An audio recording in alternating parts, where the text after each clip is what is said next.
National Herald case से मुतालिक money laundering case में कांग्रेस सदर सोनिया गांधी आज ईडी के सामने पेश हुई। इसी के पेश नजर कांग्रेस पार्टी के कारकुनान और मुल्क भर के कई बड़े लीडर्स ने मुल्क भर में ईडी की कार्रवाई के खिलाफ एहतजाज किया।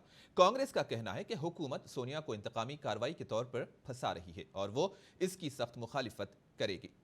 कांग्रेस कारकुनान एनएसयूआई ने सोनिया गांधी की हिमायत में पटना में जबरदस्त एहतजाज करते हुए मरकजी हुकूमत और ईडी के खिलाफ नारेबाजी की। इसके अलावा कर्नाटक और दिल्ली में भी कांग्रेस कारकुनों ने बड़े पैमाने पर एहतजाज करते हुए सोनिया गांधी से इजहार यगानिगत की। इसी दौरान कांग्रेस के अरकान पार्लियामेंट ने मरकजी हुकूमत के खिलाफ पार्लियामेंट में एहतजाज किया। अरकान पार्लियामान ने मोदी हुकूमत पर इल्जाम लगाया कि वो इंतकामी कार्रवाई के लिए मरकजी एजेंसियों का गलत तौर पर इस्तेमाल कर रही है।